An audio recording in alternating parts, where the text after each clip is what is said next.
आप मन ही मन अपने अपने गुरु को याद कर सकते हो, लेकिन इतना जरूर जानता हूं कि ये मोहब्बत ही हमें 24 घंटे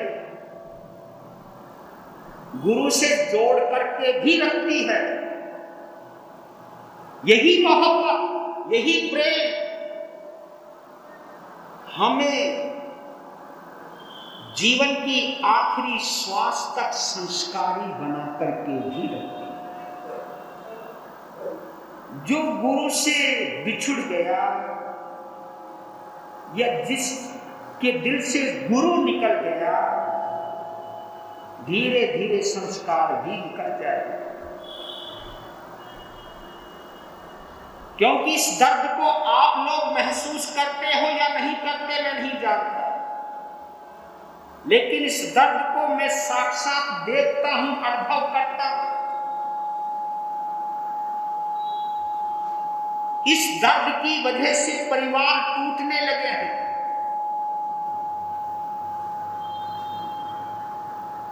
और परिवार जितना छोटा होता चला गया, संस्कार भी उतने ही छोटे होते चले गए। परिवार जितना छोटा होता चला गया, उतने ही आप गुरुओं से दूर होते चले गए। कभी भी महसूस करके देखना, पहले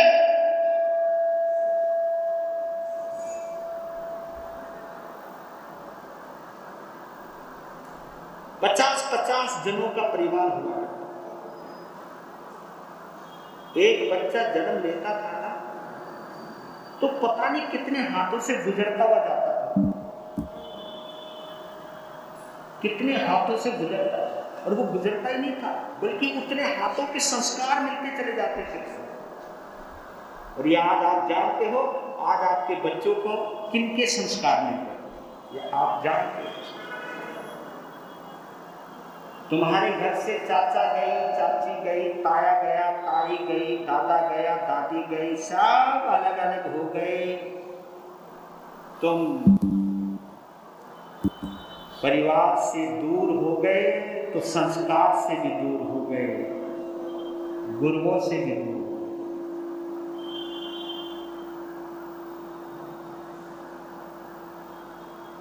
मुझे इस बात कि कहीं ना कहीं तकलीफ हो।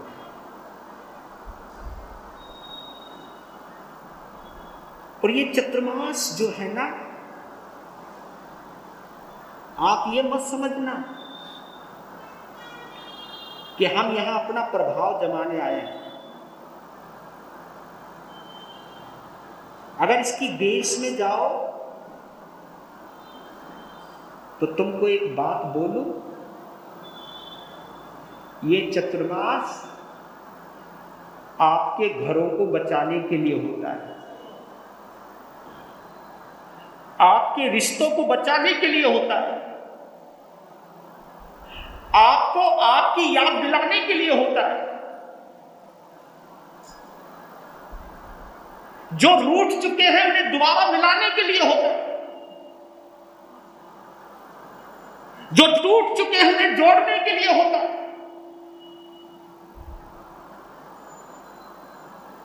ये रिश्ते दरारों को भरने के लिए होता है। ये चतुर्मास पुराने जीर्ण शीर्ण टूट चुके रिश्तों के लिए, रिश्तों को रेनोवेशन करने के लिए होता है।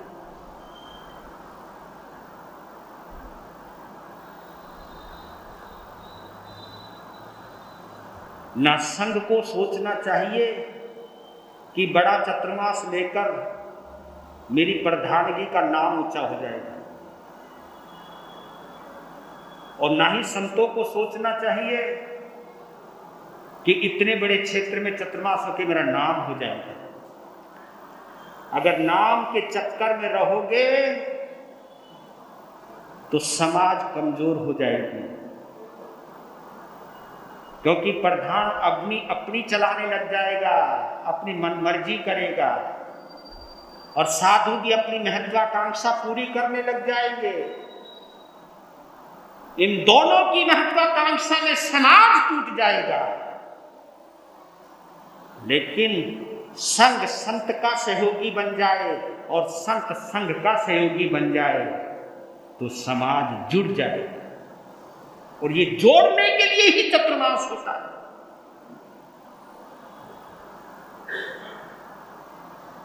इसलिए मेरे चतुर्मास में कितनी बसें आएंगी ये महत्वपूर्ण नहीं है, लेकिन किनके घर में रूठे हुए लोग क्षमा याचना करने के लिए जाएंगे ये महत्वपूर्ण है।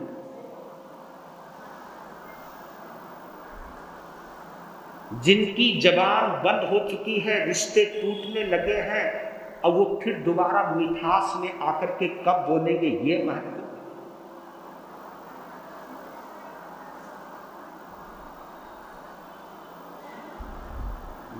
मैं बताऊं आपको, दो शब्द आते हैं, प्रकृति और संस्कृति। और मैं ये बात कह दूं तो कोई अतिशयोक्ति नहीं। प्रकृति और संस्कृति का संतुलन बनाने का नाम है चतुर्मास। क्या बोला मैंने? प्रकृति और संस्कृति। संस्कृति यानी संस्कार, प्रकृति यानी जो भी आपका सांसारिक व्यवहार है। और आपको एक गहरी बात और बताऊं, प्रकृति का नेतृत्व कौन करता है? प्रकृति का नेतृत्व करती है कृषि। कृषि समझ रहे हो? कृषि, कृषि, फसल, खेती, बाड़ी, इनको हम क्या बोलते हैं? कृषि। पेड़ पौधे, प्रकृति का नेतृत्व करती है कृषि और संस्कृति का नेतृत्व करता है ऋषि। ऋषि, मुनि, साधु, संत, ये किसका नेतृत्व? संस्कृति का नेतृत्व।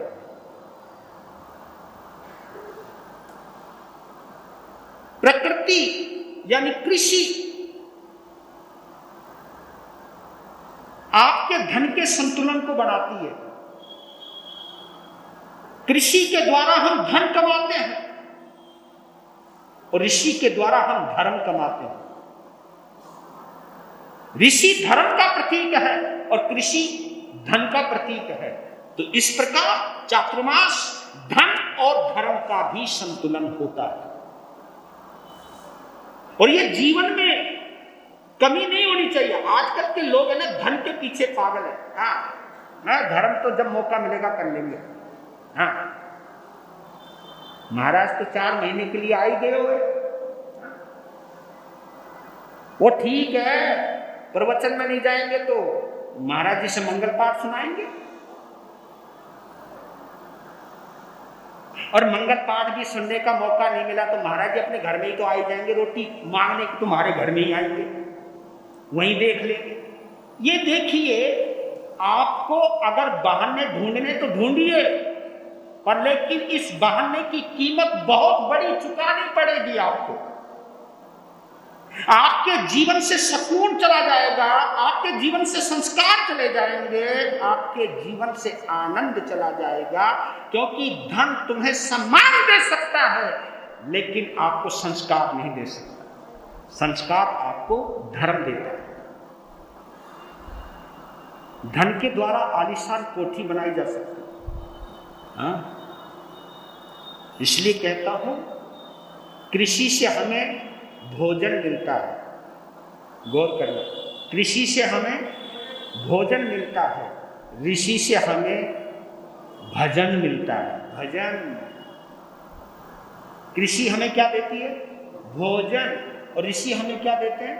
भजन। हाँ, बोलने दो भैया, बोलने में कोई बात नहीं। बोलने से ये होता है कि बंदा ध्यान से सुनता है, और तुम चुपचाप सुनोगे ना तो चुप भी हो सकते हो आप। मालूम है कैसे? लटक जाओगे। इसलिए टेंशन ना ले। कृषि से भोजन मिलता है, अन्न मिलता है, और ऋषि से हमें सुसंस्कारी मन मिलता है। तो अन्न, मन, धन का सुंदर संतुलन, इसका नाम है चातुर्मास। चातुर्मास। और बताऊं आपको, 8 महीने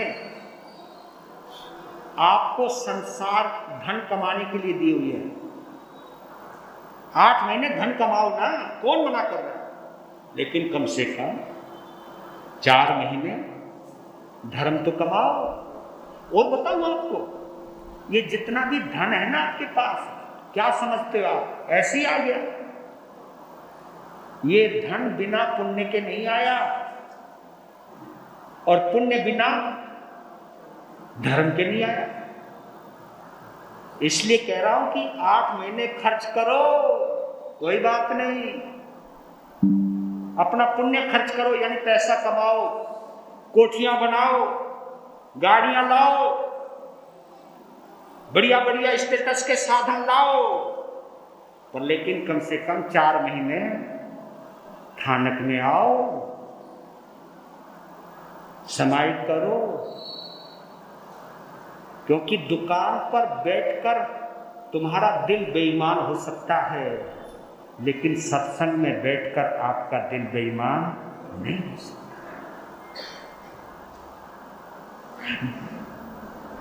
क्लबों में जाकर के, फैक्ट्रियों में जाकर के आप ये सोचोगे 2 पैसे कैसे कमाऊं, चालाकी कैसे करूं, ये हो सकता है, लेकिन यहां आकर के इन सब चीजों से बच जाओगे। ये तो राजस्थान की बड़ी सुंदर विरासत थी जो अब खत्म होती जा रही है, और वो भी इसलिए खत्म हो गई है कि परिवार टूट गए। मैं फिर वहीं पे आऊंगा, परिवार टूट गए, क्योंकि पहले परिवार में 2 जने कमाते थे, सारा परिवार खाता था।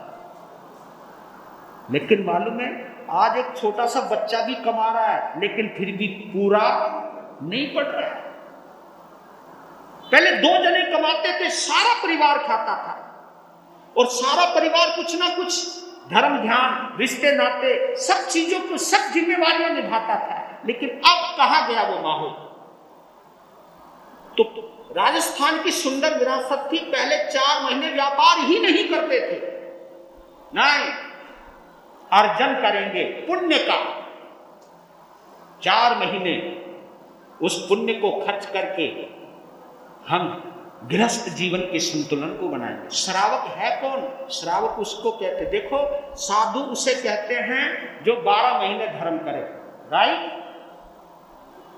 12 महीने धर्म करे वो होता है साधु। लेकिन श्रावक कौन? जो 4 महीने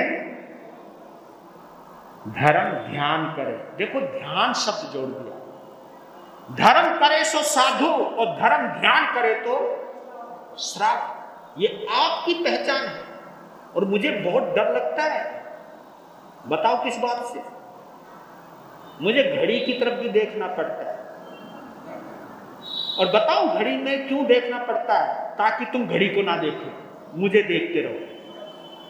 क्योंकि साधु अगर घड़ी को देखना छोड़ देगा तो फिर आप लोग घड़ी को देखोगे, और घड़ी को भी एक लिमिट तक ही देखोगे, और फिर वो वक्त आएगा कि तुम साधु को देखना भी छोड़ दोगे। मगर तू अपनी बोलता रहे, हम चले। तो भैया मुझे भी तुम्हें देखना है, और ये है नगरी सेठों की, तो मुझे तो भैया बहुत ध्यान रखना पड़ा। अगर कहीं ध्यान ना रखते तो मुझे माफ कर देना। आपका संत हो, बड़े प्यार से लाए हो,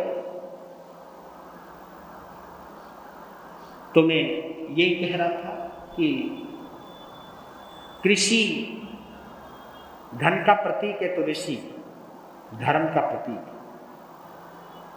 और आपको बताओ 4 महीने को जो है ना आर्द्रा नक्षत्र लग जाता है। आर्द्र कहते हैं गीले को, आर्द्रता। और आर्द्रा नक्षत्र के अंदर जब मैं शरीर विज्ञान की तरफ जाता हूं तो कहते कि शरीर विज्ञान के माध्यम से इन दिनों में यानी चातुर्मास काल में हमारी जठराग्नि कमजोर पड़ जाती है। जठराग्नि समझते हो? ये आप जिससे तुम भोजन पचाते हो, ये जठराग्नि है। जठर पाचन तंत्र। हाँ,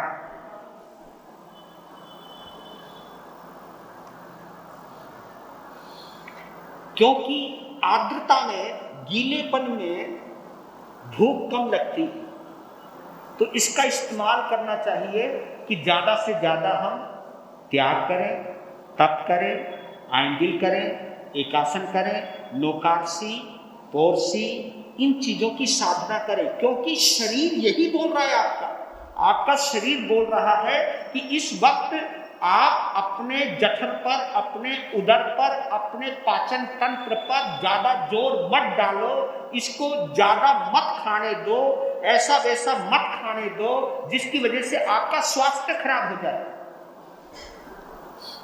पहले जैन श्रावकों के, जैन साधुओं के स्वास्थ्य बहुत अच्छे हुआ करते थे, क्योंकि संतुलन था कि 4 महीने हमने ज्यादा जब तप पर ही गौर करना है, और जो हमारी जठराग्नि कमजोर हो गई है प्रकृति के माध्यम से या आर्द्रा नक्षत्र के माध्यम से, हमें इसका इस्तेमाल करना है त्याग और तप के द्वारा। तो ये चतुर्मास काल के अंदर ही मिली है सहजता से, आप इसका उपयोग कीजिए।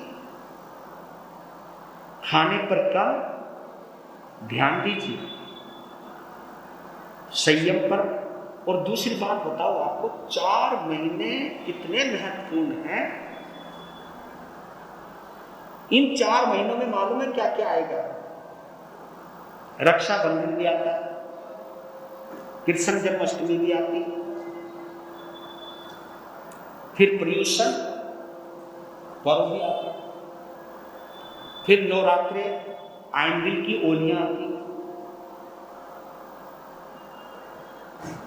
फिर दिवाली आती। ये जितने भी सब आध्यात्मिकता से जुड़े हैं, साधना से जुड़े पर्व, ये आपने कभी बोल 4 महीने में शादी विवाह होते ही है ना। गौर क्या होगा, मतलब रिश्ता कामुकता का है ही नहीं। इससे सीधा पता चल रहा है कि 4 महीने कामुकता के लिए नहीं है, क्योंकि शादी विवाह का रखा ही नहीं काम। भारतीय संस्कृति में 4 महीने तक क्या नहीं होता, शादी विवाह होते ही नहीं। क्यों? रिश्ता वासना का नहीं है। रिश्ता अगर है तो किसका है? बहन और भाई का। क्योंकि रक्षाबंधन का त्योहार तुरंत आता है, आषाढ़ पूर्णिमा के बाद सावन पूर्णिमा, जिसको हम क्या बोलते हैं? रक्षाबंधन। और भाई और बहन का प्रेम बड़ा पवित्र प्रेम माना जाता है। प्रेम करना है तो पवित्र प्रेम करो। तो चतुर्मास में जो है पवित्रता का प्रतीक है, ये पवित्रता का प्रतीक। मैं इस 4 महीने की क्या तारीफ करूंगा, पता नहीं आप समझ पाते हो या नहीं पाते। इतना जरूर कहता हूं आप लोगों से, ये 4 महीने की कमाई आपके 8 महीने काम आने वाली है। और बताता हूं, जिसका सीजनली बिजनेस होता है, सीजन वाला, अगर एक भी सीजन पिट जाए ना तो पूरे साल का संतुलन, ये तो आप ही कहते हो, बिगड़ जाता है।